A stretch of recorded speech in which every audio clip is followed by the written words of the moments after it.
سے آج صلح کر کے اٹھو اور توبہ کر کے اٹھو. اللہ سے مانگو کہ آج ہم توبہ کر کے اٹھیں, کہ توبہ ایک ایسا عمل ہے جو پچھلے سارے گناہ دھو دیتا ہے, سارے دھونے دھو دیتا ہے, سارے گناہ معاف کر دیتا ہے. تو میں آپ کے اور یہ جتنا بات میری آگے جا رہی میڈیا کے ذریعے جہاں جہاں جو سن رہا ہے, میں سب سے ہاتھ جوڑ کے کہتا ہوں کہ آج توبہ کر لو اپنے اللہ کی بارگاہ میں, پچھلے پر توبہ کر لو, آئندہ کے لیے صلح کر لو, انشاءاللہ مزے کی زندگی ہو جائے گی. میں اللہ پہ قربان جاؤں, صدقے جاؤں کہ اس نے بھی توبہ کا دروازہ ایسا کھلا رکھا ہے, نہ کوئی عدد کی قید ہے, نہ کوئی عمر کی قید ہے, نہ یہ کہتا ہے 1000 دفعہ توڑ دی تو پھر قبول نہ ہوگی, نہ یہ کہتا ہے 60 سال عمر گزر گئی تو پھر توبہ قبول نہ ہوگی, بلکہ کہتا ہے ما لم یغرغر, جب تک تیرے گلے کا سانس باقی ہے تیری توبہ کا انتظار رہے گا. اور پھر ساتھ یہ کہتا ہے کہ تو اتنے گناہ کر کے زمین سے اٹھا کر آسمان کی چھت کو لگا دے, پھر ایک دفعہ کہہ دے یا اللہ معاف کر تو میں سارے ہی معاف کر دوں گا, ولا ابالغ, مجھے پرواہ بھی نہیں ہوتی, پرواہ بھی نہیں ہوتی. میرا ایک شاگرد ہے کراچی میں, اس کے مسجد کے ساتھ ایک عورت تھی, وہ لڑکیاں سپلائی کرتی تھی. کس قدر بدترین کام. اس نے, میرے شاگرد نے اس عورت کے بیٹے سے دوستی لگائی اور اس کو میرے بیان کی کیسٹ دے دی. اس نے کہا یہ سن لینا. اس نے گھر میں جا کے لگا لی. اس کی ماں کام کرتے ہوئے چلتے پھرتے سن رہی, کانوں میں آواز پڑ رہی. تھوڑی دیر کے بعد وہ آ گئی, کہنے لگی مجھے بھی سنا. تو اس نے سنی, پھر کہنے لگی دوبارہ سنا, پھر دوبارہ سنی, پھر کہنے لگی ایک دفعہ اور سنا, پھر ایک دفعہ اور سنی. کہنے لگے یہ کون ہے؟ پتہ نہیں کون ہے. کہ کس نے دی؟ کہ یہ مولوی صاحب جو مسجد کا اس نے دی. تو اس نے بیٹے کو لیا اور مسجد کے دروازے پر آ کے, لوگ تراویح پڑھ کے نکل رہے تھے, انہوں نے کہا میں یہاں کے امام سے ملنا چاہتی ہوں. تو آ گیا, امجد نام ہے اس کا. کہا مولوی صاحب یہ کیسٹ آپ نے دی ہے؟ کہا جی. یہ کون ہے؟ کہ میرا استاد ہے. کیا نام ہے؟ طارق جمیل.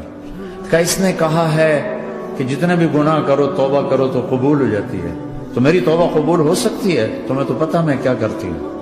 کہاں بی بی, توبہ تو سب کی قبول ہے. کہ اچھا پھر میں تمہیں گواہ بناتی ہوں, میری توبہ, میری توبہ. اور اگلے دن مسجد میں آنا شروع کر دی تراویح میں, اور دعا کرے یا اللہ اگر میری توبہ قبول ہے تو مجھے اٹھا لے, اگر میری توبہ قبول ہے تو مجھے اٹھا لے, اگر میری توبہ قبول ہے تو. زور زور سے دعا کرتی عورتوں کے اس میں, جس طرح عورتیں نماز پڑھتی تھی. 29 کی رات سجدے میں اللہ نے اس کو موت دی. ساری زندگی لڑکیاں سپلائی کی اور موت آئی رابعہ بصری جیسے. توبہ ایسی چیز, اے اللہ میری توبہ قبول ہے تو مجھے اٹھا لے. 29 کی رات سجدے میں اللہ نے اس کی روح کو قبض کی. تو میرے بھائیو بہنوں, جتنا مجمع آپ موجود ہو, جتنا اس کے ذریعے سے سن رہا ہے, آج توبہ کر لیں. پتہ نہیں نہ جانے بلا لے پیا کس گھڑی, پتہ نہیں رب کا بلاوا کب آ جائے. تو ہم توبہ کر اور اپنے مالک کو راضی کر. تو نیت کرتے ہو میرے ساتھ, سارے کرتے ہو نا, تو کہو یا اللہ میری توبہ, پھر کہو یا اللہ میری توبہ, پھر کہو یا اللہ میری توبہ. اللہ کی قسم اگر دل سے کہا ہے سب معاف ہو. میں نواب شاہ میں تھا تو ایک وڈیروں کو جمع گیا. وڈیرے مسجد میں تو آ نہیں سکتے, سندھی وڈیرے, تو ہم نے ایک وڈیرے سائیں کے گھر میں ہی بیان رکھ دیا. تو وہاں آگے سارے, تو ایک وڈیرے کو لے کر بڑی مونچھیں اور جلالی چہرہ اور بہت غلط زندگی. میں نے بیان کیا, وہ بیان میں روتا رہا. جب میں نے کہا ہاں بھائی توبہ, میں ہر بیان میں یہ کرتا ہوں کوشش, شاید کوئی ایک آدمی میرے ذریعے سے توبہ کر جائے تو میری بخشش کا سامان بن جائے. تو اس نے زور سے کہا اللہ سائیں توبہ, اللہ سائیں توبہ, اللہ سائیں توبہ. ساری زندگی کی غفلتیں تھیں. گھر گیا اور یہ ظہر پہ بیان ختم ہوا ہے اور مغرب پہ اس کی موت واقع ہوتی. ساری زندگی گناہوں میں گزار کے وہ گیا جنت میں. کہ توبہ تہدم ما کان قبلہ, کہ توبہ ہر گناہ دھو دیتی. شیطان ایک راستے سے آتا ہے, کیا فائدہ توبہ کا, ادھر کرتا ہوں ادھر ٹوٹ جاتی, کیا ارے فائدہ, دیکھو یہ فائدہ نظر آئے کہ نہیں, 2 فائدے دکھائیں. ایک سجدے میں مری ہے اور ایک ساری زندگی گناہ کر کے ظہر سے مغرب تک کا حصہ اس نے توبہ کا گزارا ہے اور گیا جنت میں. کبھی مایوس نہ ہونا اللہ سے کہ میں اتنے گناہ کرتا ہوں, اللہ کیسے معاف کرے گا. اللہ بڑا کرے, اللہ تھانے دار نہیں ہے, مہربان ہے, دوست ہے, ہمارا دوست ہے، اللہ سے باتیں کرو، اللہ سے یاری لگاؤ، اللہ کو دکھڑے سناؤ، یا اللہ میرے ساتھ یہ ہو رہا ہے تو کچھ کر دینا، اللہ سے لاڈ کرو جیسے ماں سے لاڈ کرتے ہو۔ اللہ تو پیار کی چیز ہے نا کہ ڈرنے کی، ہاں ڈرنا ہے اپنے گناہوں کی وجہ سے، لیکن پیار غالب ہو، محبت غالب ہو۔ وہ نہیں تھا چرواہا موسیٰ علیہ السلام نے سنا، کہہ رہا اللہ سیاں تو آویں آ، تیری جوہاں کڈاں، تین تیل لاواں، تین کنگھی کراں، تین روٹی کھواواں، تین دودھ پواواں، یہ اللہ سے باتیں کر رہا۔ تو موسیٰ علیہ السلام نے اس کو بدبخت یہ کیا کہہ رہا ہے؟ کہہ رہا ہے یا اللہ تو میرے پاس آ، میں تمہیں تیل لگاؤں، تیری جوئیں نکالوں، تیری کنگھی کروں، تجھے بکری کا دودھ پلاؤں۔ تو وہ تو بیچارہ ڈر کے رونے بیٹھ گیا۔ جب موسیٰ علیہ السلام طور پر آئے تو موسیٰ علیہ السلام سے اللہ نے کہا موسیٰ تو نے تو میرا یار ہی مجھ سے دور کر دی، مجھے تو اس کی باتیں بڑی اچھی لگتی تھی، تو نے یہ کیا، جا اس کو خوش کر کے جیسے ناراض کر کے آئے۔ چلو اس روایت میں تو کوئی اونچ نیچ ہو سکتی ہے، کچی پکی بات ہو سکتی ہے، لیکن میرے نبی کی صحیح حدیث بتا رہا ہوں۔ میرے نبی مسجد میں صحابہ ہنس رہے تھے تو آپ نے فرمایا جو میں جانتا ہوں تم جانو تو تمہارا ہنسنا بند ہو جائے، رونا زیادہ ہو جائے۔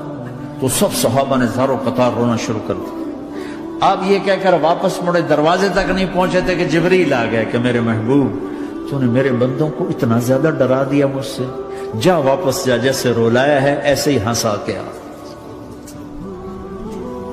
اللہ پاک تو ہمارے مالک خالق، ہمارے مہربان ہیں۔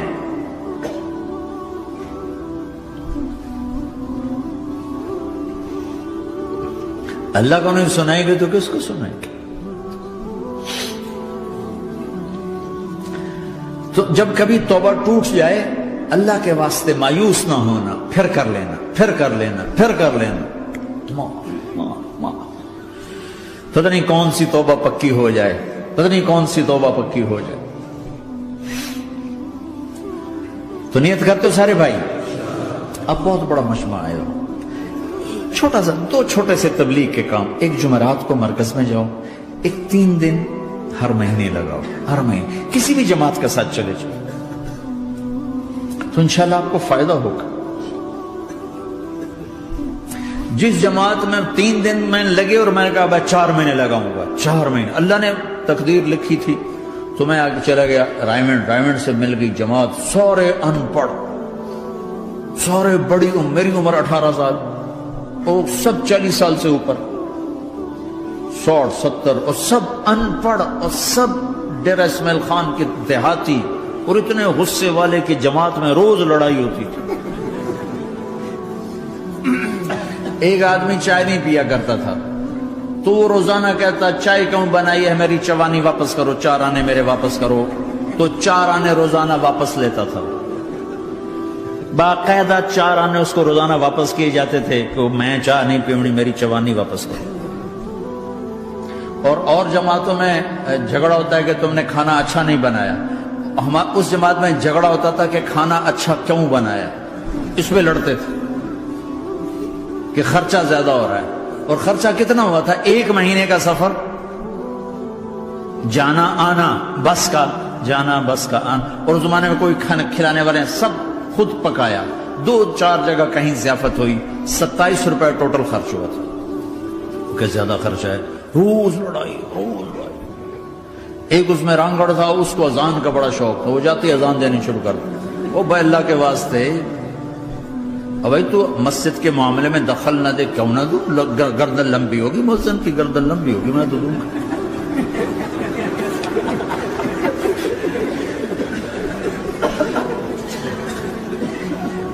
وہ امیر بھی چٹا ان پڑھ تھا، بالکل ان پڑھ، مطلب عجیب وہ نمونہ تھی جماعت، یعنی اس میں ہر ایسا ایلیمنٹ موجود تھا کہ میں بستر اٹھا کے بھاگ جاؤں،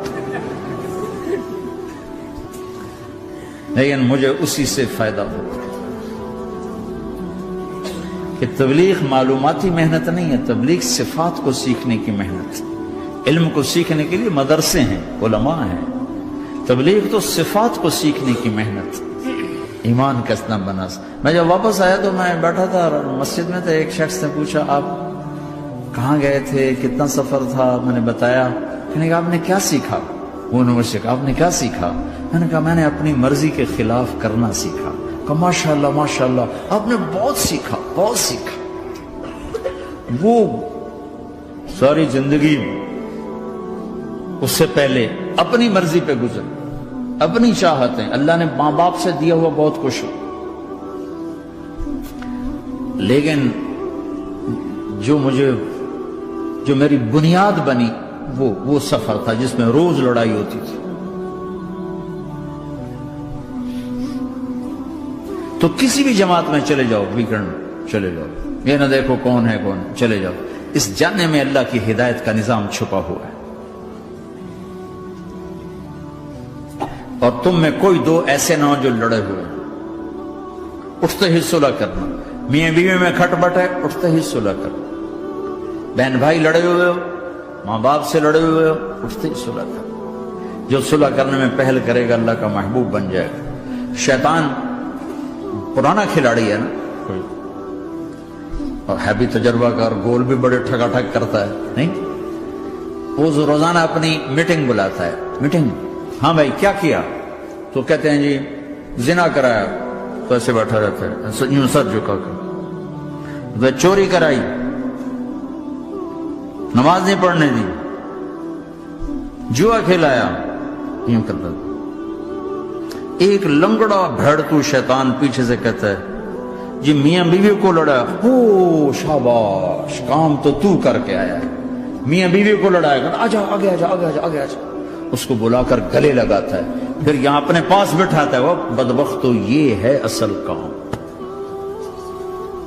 شرابی کی شراب اس کی ذات تک، میاں بیوی کی لڑائی، نسلیں برباد، خاندان برباد، اولاد برباد۔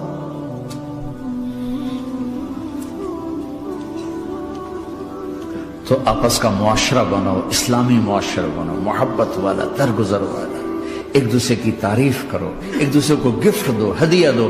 میرے نبی نے فرمایا جب کوئی سفر سے واپس آئے تو بیوی کے لیے ضرور تحفہ لے کر آئے، اور کچھ نہ ملے تو کوئی پتھر ہی لے کر آئے، مارا واسطے نہیں، گفٹ واسطے۔ اور بیوی سے اللہ کے نبی نے کہا جو بیوی اپنے خامند کو ویلکم کرتی ہے دروازے پر خوشی کے ساتھ، تو اس کو اللہ کی راہ میں جہاد کرنے والے کا آدھا اجر ملتا ہے۔ صرف مسکرا کے دیکھ، اندر وڑو تو منہ تے 12 وجہ منتے، اپنے تو 24 بج جاندے۔ کبھی بیوی خامند کو تانا نہ دے، خامند بیوی کو تانا نہ دے، پیار محبت کے انداز میں بات کرو جو دلوں میں۔ اولاد کو بھی ایسی ڈانٹ ڈپٹ، یہاں تو ویسی ڈانٹ ڈپٹ نہیں ہے، لیکن میرے نبی کا طریقہ بھی یہ نہیں ہے۔ نیت کرتے ہیں انشاءاللہ، درود شریف پڑھو۔ اللہم لک الحمد کما انت اہلہ، فصل علی محمد کما انت اہلہ۔